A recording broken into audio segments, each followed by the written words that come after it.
Welcome to Talking Heads on USA Global TV, starring the one and only wonderful Dr. JACALYN. It's a prestigious place where world-class influencers and experts meet, and where you'll find the most trusted advisors and coaches for all things in life and business. Visit usaglobaltv.com to sign up for our newsletter, get the value you need, and be first in line to learn about events and giveaways and other valuable content. Connect with us. Email Dr. JACALYN at usaglobaltv.com to talk about how you can become part of USA Global TV. That's USA Global TV, where the doctor is always in. Hello, everyone, and welcome to USA Global TV and Business Talk Radio. I'm Dr. JACALYN KERBECK, and our show today is The Art of Creating Mental Health Wealth. Joining me is a dynamo. She's an incredible lady. She has been traveling all over, taking us with her wherever she goes. Her name is JENETTA Barry, and she is the founder of the Epiphany Process and World Jenny's Day. Let's welcome her to the show. Hello, Hi, Dr. JACALYN. Hello. Great to be back once again and to spend this really rather precious time with you. I just love our time together every week. Oh, thank you. So do I. It's wonderful. Where in the world are you today, JENETTA? I'm in very rainy Oxford. I'm looking out my studio windows with pouring rain after having come from such beautifully hot weather throughout Africa. It's like, So will it be the rainy season for a long time now there? In UK, of course, we're in spring, so it'll start warming up now. I mean, compared to last week when you and I got together, I just got back and I was freezing in this little studio. It's a lot warmer in 1 week, so we're getting there. We're getting there. That's good news. That's great news. Yeah. So, JENETTA, we're going to be talking about insight and choreography and a number of other things. But for people who are joining us for the first time, I'm going to spotlight you as always. And if you can share a little bit about the Epiphany Process and World Jenny's Day, what it means to you, that would be wonderful. Oh, thank you, Dr. JACALYN. I'm always so inspired when I can share this forum because, as I always say, if it can make a difference to one person, then that's what this is all about. So my whole journey started long before my greatest life test kicked in. I was a motivational speaker and I was pretty good at it. I could get people really fired up and they'd go home and they would conquer whatever it is they'd put their minds to. But I noticed they'd come back and say words like, we need another dose of JENETTA, or we need another fix of JENETTA, obviously jokingly, but actually there's many a true word said in jest. And I stopped and I thought, when you motivate people without showing them how to motivate or inspire themselves, because inspire means being able to go within and inspire within rather than take somebody else's energy artificially outside of yourself, use it up, and then you're empty again because you don't know how to replenish yourself. That's what I was finding was happening with all these people, and I felt out of integrity. So for a long while, I took myself off and started working on my intuitive abilities, that gut feeling, that ability to understand what's going on behind what's very apparent in front of one's nose. And after all, CEOs of companies will tell you that their gut feeling is their most accurate place to access for the best outcome. So I was really practicing very intently for quite a few years and helping others to do the same. And then I noticed again that people were coming to me and saying, we trust your intuition more than ours. We're not still quite trusting of it. And I realized that there were further skills of learning how to trust yourself in what you thought and felt and the actions that you took, and trust that in your intuitive side. And round about the time that I was questioning yet again all of this, that greatest life test happened. And one day after sitting down and putting safekeeping house rules into place with my 16-year-old daughter, Jenny, It escalated into an enormous argument, and she stormed out beyond angry, very, very angry, and took herself off to her bedroom on the other side of a courtyard, actually, in our house, and said she was packing to leave home. And after a while, I sensed something wasn't right, and I went to look for her, and I found her having taken her life in her shower of her bedroom, in her bathroom. And it was devastating. Everything went to ground zero in that moment that I found her. A myriad of conflicting thoughts and feelings, which is a good subject to talk about at another time, because I do believe a lot of people's grief comes in with those conflicting thoughts and feelings that are polar opposites to each other, and then a lot of guilt and shame starts kicking in. But for today, we're going to take you on the journey of where this took me eventually.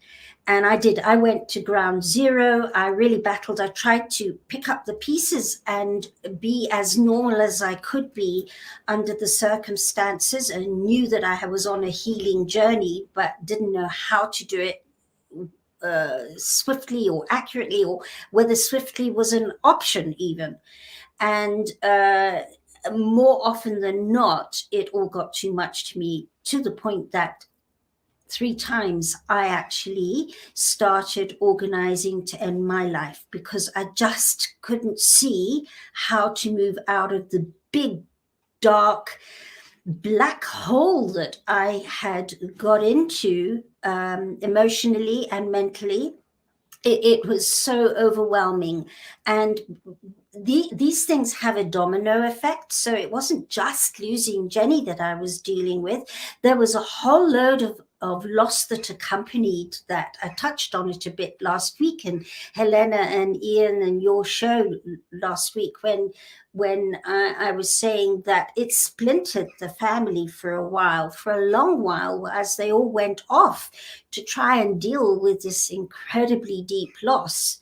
And they had to do it in their own way. And I certainly wasn't skilled the way I am today to help them. I was on my own journey, and it was beyond painful. I can't tell you, until the one day I realized that I had forgotten I still had choice. It felt like all my choices were gone, and the only way forward was to live in this big, black, dark hole of loss and failure for the rest of my life.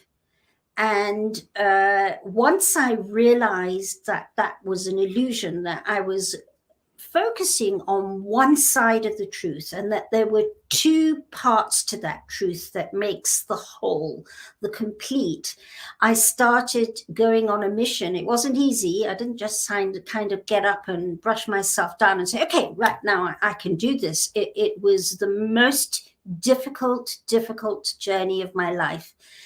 And I started studying and researching, and there were still times where I thought, how am I ever going to do this? I always joke and say I didn't have a JENETTA in those days to help me through this, because this is what I help people with now. And I knew I had to find something that was incredibly accurate, because I tried so many different modalities and therapies, and parts of them helped. But there was still a missing. There was still, and sometimes they helped and sometimes they didn't. So I knew I needed something that was quite scientifically accurate. And that's exactly where I stepped into, is researching that, studying it, applying it, walking the walk, talking the talk, getting myself through slowly and surely, and still having the times where I fell back and went, I can't do this. It's part of the process of grief and loss. And I began to realize that. And with the result that I've been able to now turn outwards and use this with so many people all over the world. People who've been in traumatic circumstances, terrorist attacks by way of example, people who've been self-harming and have shut down and can't get out of bed, eating disorders. I've even helped people with obsessive compulsive disorder. The one was an extremely bad washing hand person, and he's been able to manage it so that only in times of dire stress does he find himself just touching on doing it again. And I've just so many people. In fact, more recently, in the last couple of years, I've been working with 3 brothers under the age of 14 who are all autistic in Australia. And his mother's been working the process for a little while as well. And that's been the most amazing part of the journey. So it's been a very fulfilling side. But there was a whole series of happenings that have got me to where I am today. And each step I took was another piece in the puzzle, and that puzzle's not complete. I believe that puzzle carries on filling itself up to the day I draw my last breath and probably beyond. But it's been amazing to watch these pieces of the puzzle get together as I start seeing more and more the bigger picture of what happened, and not just the picture of what happened in front of my nose. And I can step back like an artist and go, I get it. There's still bits there that I need to fill in, but I get it more and more day by day. And so, Dr. JACALYN, I'd love you to share the Why Jenny's Day video as we go on talking about Jenny's Day and Insight. Thank you. Absolutely, JENETTA. I'm happy to share that. Thank you for once again being so authentic and transparent with our audience. I know it's got to be difficult to relay the information about what happened to you. It's not just a story that you read or something that you wrote. It actually is your life and what happened to you. Absolutely. And also knowing that not everybody is in agreement with you sharing that story. It's my story and it's from my perspective. And we've also touched that in times before, where I do have family members who don't agree that I step out there and I'm so vocal and I'm so out there, because they're on their journey and it's not something they relate to or could do. Mm-hmm. But this is my journey, and making a difference and leaving a legacy is, I know why I am on this earth. So it's about being able to step gently and say, I understand your journey, but this is mine and I am honoring it, and not worrying about what others think, say, or do. Thank you so much. Let's take a look at the clip.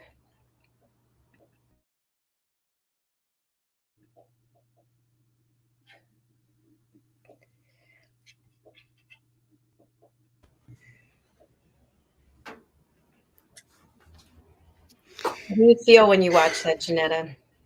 You know, it's the most amazing feeling. It's a mixture. When I first started putting parts of that journey together and then showing it back to myself, it would leave me with tears. And it's a mixture of tears of ow and a mixture of tears of wow. The two are together. As I watch it more and more, I become more and more inspired, with still that tinge of ow in it, because that will always be there. It's not about getting rid of the ow. It's about understanding that the ow and the wow can work together. And that's where each time I still go, oh, each time I watch it, it's an interesting feeling. And I'm just so inspired that this has been able to happen. And really the universe has conspired to open it up and help me and others to understand that bigger picture. Yes, I agree with you. I feel each time I see it, I feel very sad. And then I feel this lightness. I think a lot has to do with the music, but also the dance, watching the performers and expressing themselves. And of course, that's what the show is about, right? Creating mental health wealth through art. Absolutely. And You know, really, if I go back to the beginning of that video, which shows Neil, my second son, and I, we weren't in Kenya at the time that Jenny died. We were down in South Africa. We'd taken the children down to South Africa to finish their schooling down there.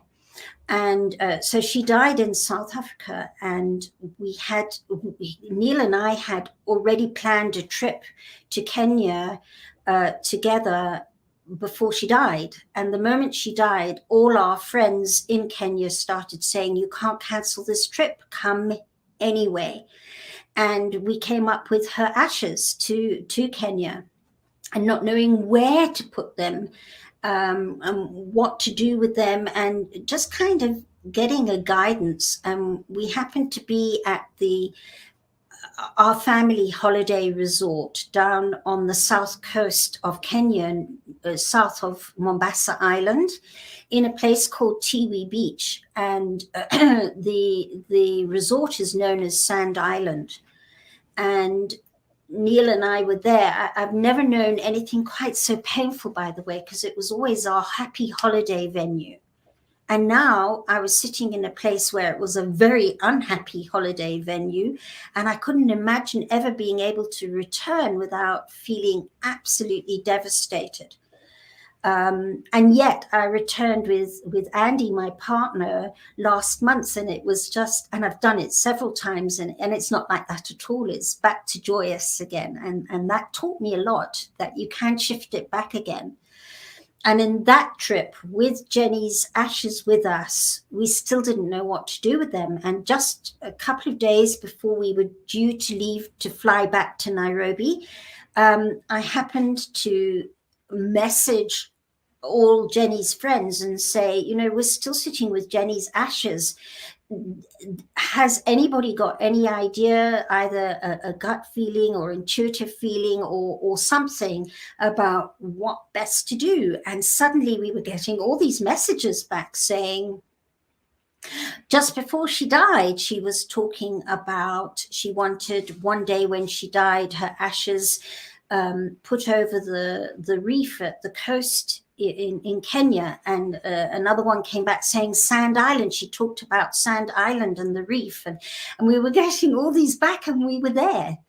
So Neil and I and our Muslim cook Ali, we went out, and you can see it on that piece that we showed just now, the three of us out there. And again, we so awkwardly stood around there going, how do we let go of these ashes? And Ali just grabbed our hands and did a Muslim prayer. It was just like, oh my word, this is amazing. And letting go of those ashes. And I can remember that last handful in my hand going, I don't want to let go. It's my last attachment to Jen. I just want to hang on to it. And Neil saying, if you really want to move through, let it go. Sounds like Frozen, but it really is something very similar to that. And just allowing. And I let it go into the sea, and off it went.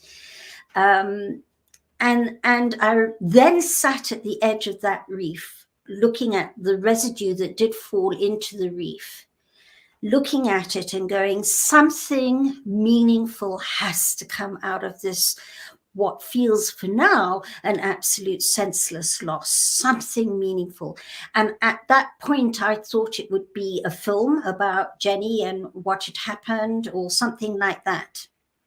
And but long before I actually got what it would be, the next step was that I started noticing a lot of synchronicities with Jen. And, you know, science says that energy can't be created or destroyed. It can only, it completes itself in one version of itself and reforms, goes into reformation, into a new version of itself, all energy. Now, my daughter was energy, so I was sitting there going, well, then where's my daughter? If she's not in this version, where is she? And with time, over 4 years, I started chronicling, it didn't always happen, where that started happening. And I started finding myself impromptu writing Full Circle Rainbow, which was incredibly cathartic. So that was the next step after losing Jen. So much that you've been through, and yet here you are today. You've created this epiphany process, World Jenny's Day, helping so many people. We do have a comment. Hello, Nat from Vegas. Nice to have you with us. It's very early there. Hey, everyone. Hope you're having a positive morning. We definitely are, and we appreciate Thank you, Nat. Commenting. Yes. Yeah, thank you. Very positive. Very positive. And Jeanette, I know you have some things that you want to share with us. You want to share the screen, and you want to talk a little bit about Insight and World Jenny's Day. Yeah. Well, after the epiphany process, which I shared earlier, one of the things that I didn't realize was that it wasn't going to be a film in telling Jenny's story.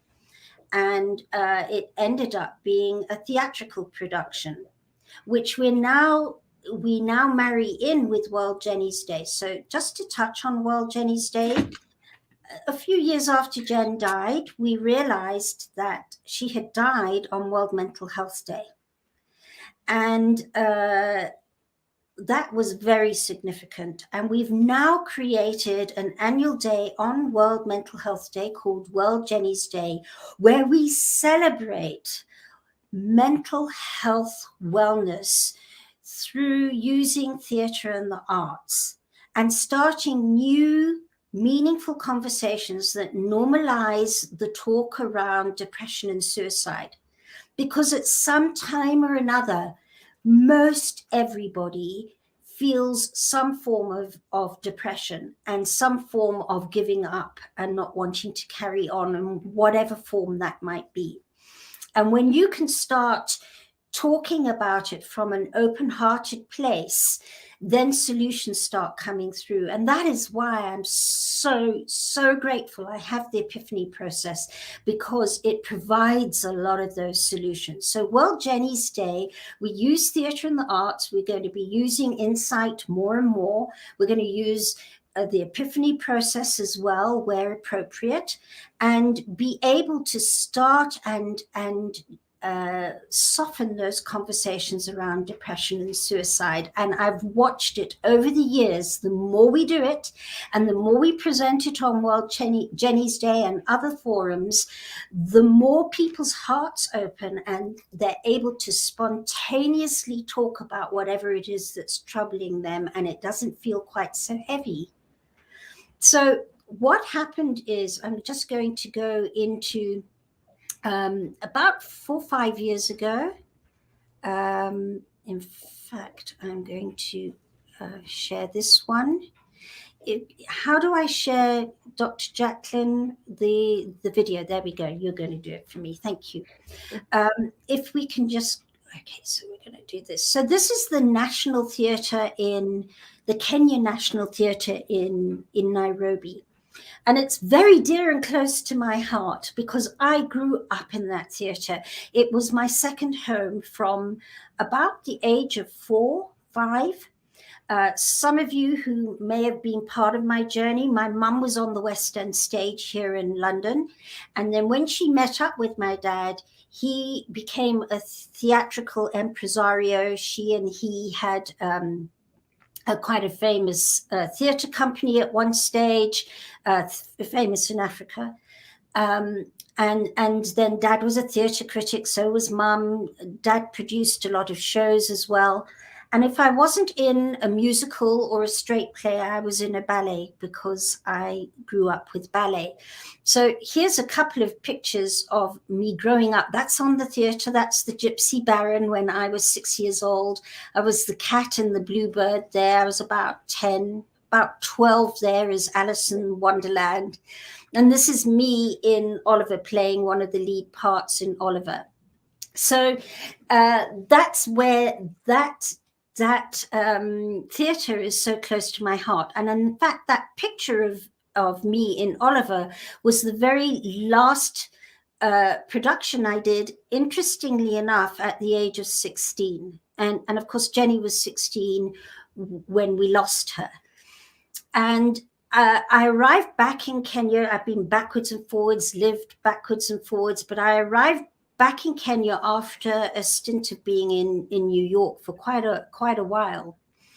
And I got invited to be in this show. So I'm just going to go back to where we were. There we go. Yeah. So I was invited to be where the students of a ballet school were dancing, and the mums and the grands were asked to dance. These are mums dancing. There's me as a granny dancing as well.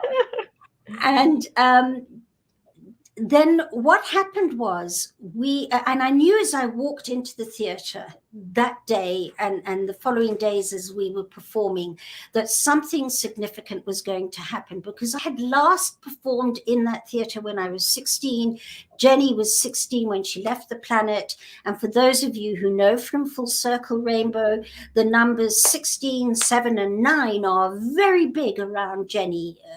Unbelievable. If you would like to know more about it, it's all on the World Jenny's Day website, her numbers 7 and 9 and 16 and so on. So I knew something was going to happen. But one of the things I've learned in being intuitive is to not force it.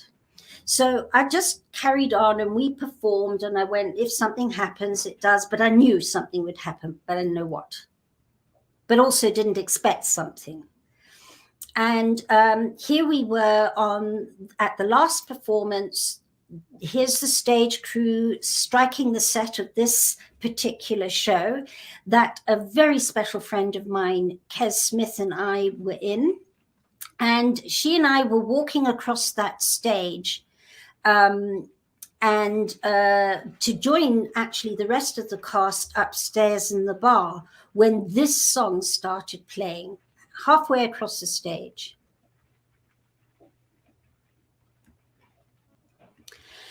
And I stopped in the middle of the stage, and I said to Kes, that was Jenny's most favorite song at the time that she died. And she'd played it to death, and I had decided that after she died, I needed to play it to death till I wanted to throw the CD disc in the days of CDs out the window. That's the only way I could get through ever hearing that song and not falling to bits. And I hadn't heard it for years. And we were halfway across the stage, and the crew were playing songs as they were striking the set. And this one came up, and I stopped. And I said, this is Jenny's song. And Kes, that's Kes there on the right-hand side, bottom right-hand side, Kes Smith. Kes said to me, wow, this would choreograph so nicely for another show. And I said, actually, it would. It'd be an amazing piece to choreograph. And we carried on. That's us up on at the bar upstairs at the theatre from that show. We've all still got our makeup on from that performance. And there in the middle is Arnie Umium, the choreographer, and who we're going to be interviewing very, very soon about Insight and his future projects as well. And that was some of the cast. Over on the far left there is a second in on the far left is Davina Leonard. And Davina did a lot of the voiceover. She's an actress, a lot of Jenny's voiceover for Insight when we finally put it on. And she grew up with Jenny. So it was such an honor and privilege. In fact, her sister is one of the Sky News anchor people here in London. So there's a lot of connection to Jenny and that family. Another story, another time. So we were sitting there. This was as we were talking about Kes and my experience on the stage. And I said, guess what's just happened as we went across the stage, and Arnie there in the middle with his head to one side, he's from the Philippines. He said, what if we put on a production on depression and suicide and solutions? And we all went, what a grand, grand idea. And so from there, the journey was intense. I had to start doing a lot of research. I thought it would be something we'd be able to all do together as a team, until I realized it was me who'd experienced the loss through suicide and nobody else. And then it became a very lonely journey, actually, because I thought everybody would be able to pull their artistic ideas together. And then I noticed that it needed a lot of content from painful places to begin with. And that was reading through all Jenny's diaries and all through my stuff as well, so that we could address where the pain points were in the production, then address where the solutions were as well, and then come to a really wonderful ending of joyousness as we realize that there's always solutions to whatever you're dealing with. So it was quite a thing. So we took excerpts from Jenny's diary and did all sorts of things and started rehearsing. So here it is.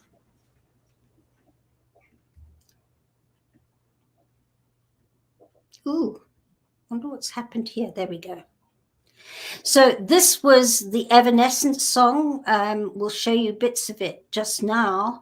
That's the one that stopped me in my tracks. And then this one is Vincent's Starry Night from Don McLean. And this is the opening piece. So these were all our rehearsal pieces that we started working on to expand. And we took 9 months to do those rehearsal pieces. Thanks, Dr. JACALYN. We're there for that piece for now. And yeah, so it was quite a journey. And as I say, we brought in the community. We brought in people who'd never danced before.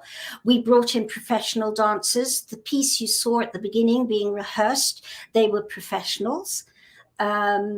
And we workshopped it for 9 months, and I'm finding 9 months happen a lot. I found the beginnings of searching for the epiphany process 9 months after Jenny died. It took us 9 months to do this production before it was ready to even be on the stage.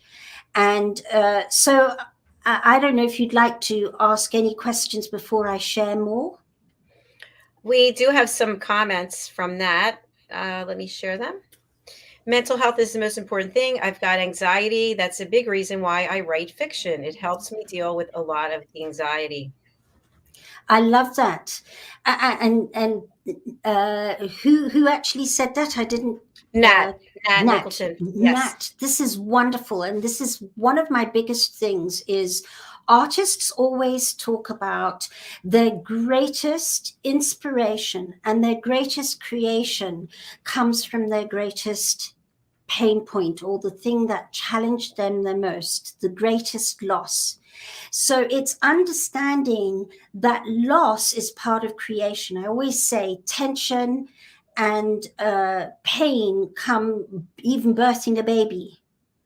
And so when you realize that you can't have anything created without tension and pain, it's not getting rid of the tension and pain, it's understanding its value and learning tension and pain management. As you understand and appreciate what it does for you. So I'm just having a look here for some reason oh, here it is. Got it. All right, so I'm going to share that one with you as well, and we'll bring the whole screen up. This is My Immortal finally in its place.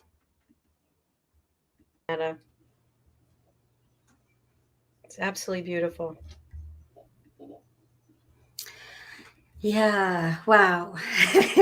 You can imagine the first few times I watched that, it was wow. And so we were able to piece more and more pieces together. The first act was more the pain points. By the time we came to the end of the first act, the solutions were starting to come in through dance and visuals. But then even with that solution, there was a hang up, because that's the piece crossing over, which we've shown before and will show in the future when Arnie joins us with all of this. But then the person going, okay, I've made the decision that I'm going I'm going to get through this, and I'm going to be positive. And then realizing that just being positive without the skills and the tools to learn how to deal with the negative and understand its value, then life starts blindsiding you again. So by the end of Act 1, you're going, okay, there's a solution, but there's a hiccup. And then we get into Act 2, which is more about more and more through dance again and visuals and voiceover, the solution side of everything. So that gives you an essence of insight. There's so much more to it, and I'm sure you probably have some questions with it, Dr. JACALYN. Is there anything you wanted to ask? Or Sure. I just want to acknowledge this one comment from that, because I think it's really in alignment with what you just said. Art can be very therapeutic, though art alone doesn't replace real therapy. I did therapy too. It helps a lot with the anxiety and anger management. oh, Nat, I just love you. This is exactly what Insight talks about, is that you can't just be positive and you can't just do one thing. It's an amalgamation of many things. So when you can use art with the therapy, and when you can use positivity with negativity, so that you understand that the two are one, because our whole world is cyclical.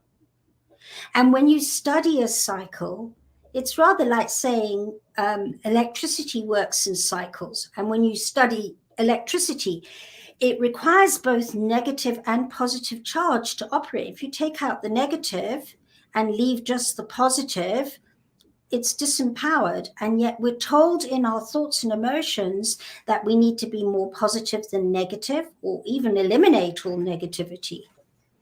And when that happens, it disempowers us like electricity. It just won't work. So when you can use art and theatre, which is what we're doing with World Jenny's Day and Insight, and be able to show how to use the tools as a therapy, as a therapeutical way forward, new conversations start happening. And we had people walking out of that theatre going, they were talking about their mental health issues as though they were talking about how they met up with Susie Wong the week before for coffee. Suddenly the conversations were flowing and heartfelt, and people were more understanding. I had people coming out saying, I didn't understand what depression was because I've never really ever felt it. Now I understand. I've got empathy for the person who's feeling depressed. The depressed people were coming out saying, oh, we're finally feeling like we're understood. And the solution side, people were going, wow, this is amazing. This really helps me to get a deeper insight into how to move through and live a life filled with heartfelt understanding and appreciation, so that when the next time I feel overwhelmed, the next time life blindsides me, because this isn't about eliminating that. This is about understanding that it's part of life feeling overwhelmed. It's part of life being blindsided from time to time. And it's how you handle it and bring it into open-hearted manageability that matters, that creates the matter, that becomes the matter. And Jenetta, are there opportunities for people to work with you now today if people are feeling depressed and overwhelmed? Are you available for hire in that regard? Absolutely. I assist people all the time, either one-on-one, showing them these tools so that they can go off and use them themselves. One of the things I love the most is I get teased because people say, the problem with you, Jenetta, is you keep on losing clients. And I keep on losing clients because they get the skills and they can go off and do them by themselves. I'm not their anchor. I'm not their fix. So yes, people are very welcome to chat to me some more and talk about how to gain these skills in the epiphany process, so that they can get on with life and live in an inspired way of being again. That's outstanding. I know you've helped so many people, and even live on the show, you've helped people before. So keep doing what you're doing. Um, We do have a couple of additional comments from Nat. Beautiful photos, by the way. She put that up earlier when you were showing those photographs. And I've always been a proactive person. I was a personal trainer for 20 plus years. It taught me to be mentally strong and not take problems lying down. If there's a way to fix it, I'll find it. Oh, wow, Nat, I'd love to chat to you some more. You are one awesome being. Be amazing to talk to you some more. Thank you so Nat, much. for your input. Really appreciate it. So, Jeanette, it's been quite a show today with, and we were supposed to have Arnie as a guest, and Arnie wasn't able to make it. And thank you for sharing. You know, each time I meet with you, I learn more and more. And I love the way that you actually walked us through the creating of World Jenny's Day, because I had a lot of questions about that when you were walking toward the tree, and who were the people there, what were you feeling, and what about the diary page that we saw? So you explained a lot of it, and I can only imagine what it must have been like then and what it's like now, what you've created, and how you're helping so many other people out of something so painful and incomprehensible that I just salute you and thank you for doing that. Thank you, Dr. JACALYN. As I say, often the other thing that can happen is when you do move forward with this inspiration and these solutions and that way of being, a lot of people tend to forget exactly what you've said. They just think, oh, well, you're where you are. And there's a lot of times where you get taken for granted. And I just want to say to anybody walking this walk with me, being strong is important, but being overwhelmed and vulnerable is just as important. And understanding that you're going to have your moments where you cope and the moments where you don't, and where moments where people expect a lot of you and moments where you just have to be yourself and not worry about other people's expectations. Because so often when I am at my most challenged, people get quite perplexed and go, but you're JENETTA, and you're letting things down if you can't be this strong pillar. And I have to step forward and go, no, I'm not that strong pillar. I'm a combination of both. I'm strength and I'm weakness, because the two together create the whole and are equally as important parts of the strengths that I use to move forward. So if I can leave that with people today, then I know something's going forward. It's not about always being strong. Absolutely. Thank you, JENETTA. And can you also let people know who are unable to read the banner or they're listening on the radio, how can they get in touch with you? Well, you can get hold of me at theepiphanyprocess.com, or one word, or worldjennysday.com. And both are very comprehensive and insightful. And I would like to invite you to reach out and contact me on those two platforms. I'm very approachable. I come back within minutes where I can, and I'll be able to chat with you some more. Thank you, JENETTA. Oh, Dr. JACALYN, thank you. I love sharing more and more with you, and I would be inspired to tell you more about Jenny's diary and that thorn tree, which is in the middle of Kenya on a farm, and what that's all about at another time. Maybe we will talk full circle rainbow and the psychic synchronistic side of life, because that's just as inspiring when you realize we are all interconnected. There's no separation. Yes, let's do that. Let's do that on a future show. Perfect. All right, we're going to close out now. Thank you so much, Nat, for engaging with us. And to each and every one of you, please do reach out to JENETTA. She is a super talented person and she will help you. We're going to close out with a clip called The Overnight Walk, New York City. Let's take a look. And then I'll be back for the United Kingdom News and Culture at 11 a.m. Eastern Time. Thank you, everybody. The overnight gives me a sense of community. The overnight starts conversations with people. The overnight walk shows you that you're not alone. Loss due to suicide is very isolating. When I lost my sister, it was really hard to talk to other people about it. So it's really important to find AFSP and to find the swap. I feel that I'm in a community that is one place where I don't have to explain myself. Grief is a journey, and remembering my brother is always going to be part of my life, and this is helping immensely. Talking about my experience allows me the opportunity to help any other survivor. I'm here to talk, and I'm also here to listen. The 16 miles goes faster than you think, and there are people around you the whole time to support you. You walk all night and it gets really tough, it gets really dark, but you hear the cheers, you kind of look ahead and you see that light. It symbolizes just keep struggling, there is a light, you are going to finish. Crossing the finish line feels unreal. It's just such a gratifying feeling and such a feeling of hope and strength. There's really no words for it. It's unspeakable joy. To walk back through the arch and see the luminaria lighting up the night, it's overwhelming. I find fundraising to be easy. I had a modest goal set for myself, but when I started doing it, I realized I could raise that goal and achieve more than I thought possible.